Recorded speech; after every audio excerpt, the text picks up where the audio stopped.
of your measured conductivity of these three different columns, just for your table.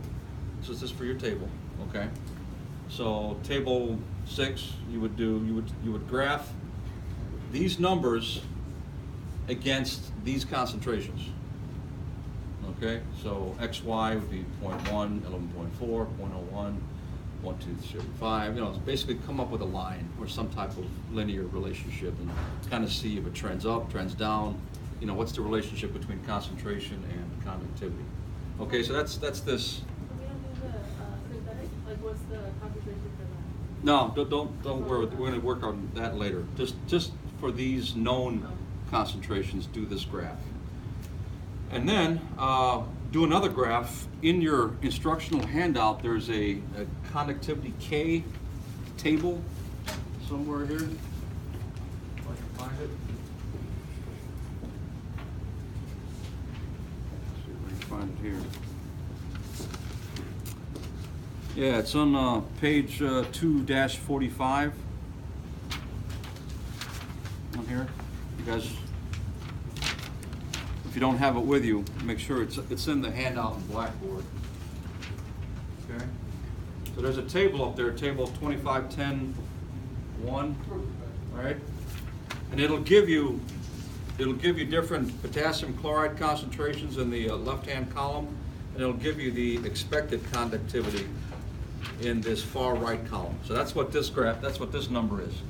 So basically what you want to do is graph your measured conductivity per table against your expected conductivity based on this table. Okay, so just kind of figure out how it falls within the experimental value, falls within the theoretical value of these three different concentrations. So that's two graphs, all right? And then statistics. We didn't do tap water, so scratch that.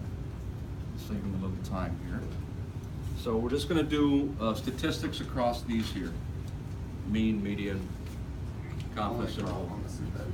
What's that? Only on a synthetic. Yeah, just save us some paperwork because these are going to be pretty close. So yeah, just do statistics on this column here, synthetic, and then this is the biggie. So you have your known value based on the meter reading. So what you want to do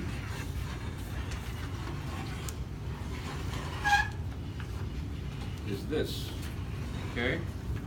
So this is one method of doing it, and it's kind of based on the example they give you in here. So what I would suggest to do is set up a table just like this, and I would take a picture of this whiteboard if I were you too. We know what's in the solution, that synthetic solution that you guys were passing around. This is what's in it, right? It's also in your lab handout. It tells you the numbers over here. Okay?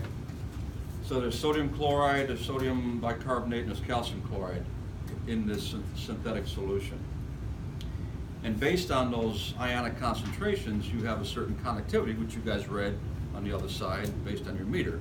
But you can also, if you didn't have a meter, you could calculate your conductivity based on the known ionic strengths of these components, these different components here, right? And to do that, you need to have this different type of information. Okay, this is your concentration, this is your millimolar concentrations, this is your valence, your charge, this is your lambda, which is also in your table here. Hold this up.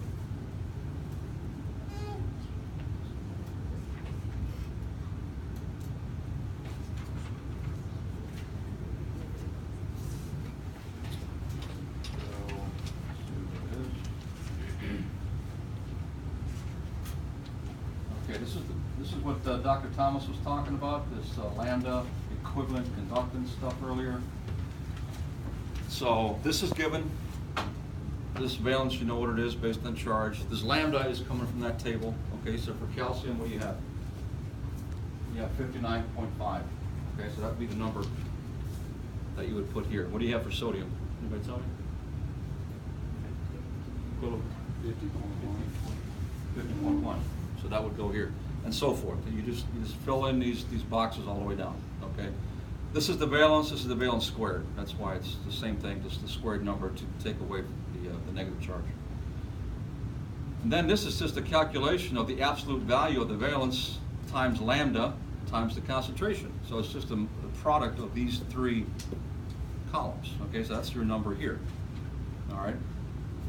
Once you get a number for all these four components, you'll come up with a sum. This is the sum of these four numbers. Okay, this is your K value. We'll talk about that in a second. But so you come up with these, you come up with your sum, you put your sum here. This column, basically, it's your valence squared times your concentration. Boom, boom, boom, boom. Again, this is your sum. Okay, so you have two sums here based on these columns. This sum is your K value. This sum is this numerator, which you divide by 2,000 to get your IS, ionic strength number. Okay, and you need these two to calculate your ionic activity in this solution, which then at the end of the day, that number should be real close to what you read on the other side of the board here on your meter. Okay, so that's kind of the theory behind what we're getting at. We're trying to figure out a theoretical way of figuring out what the conductivity of this is based on chemistry versus having a nice little probe to read it, okay? So the trick here is to understand your concentrations based on how many of the atoms are in the solution. Okay, so let's look at calcium. Knowing that you have this in the synthetic solution, how many of these calciums do you see in here? You see one, right, in the calcium chloride, okay? So your millimolar concentration for this would be 0.33 millimolar, right? The concentration of the entire compound, molecule. That would be your number here because you have one calcium here. Okay, sodium, well, sodium shows up twice, right? You have it here in the sodium chloride, you have it here in the sodium bicarbonate. So what do you think this total concentration would be on the sodium? You add them together, exactly. You have one here, right? And you want to convert, this is molar, you want to convert this to what? What's 0.01 molar? How many millimolars is that?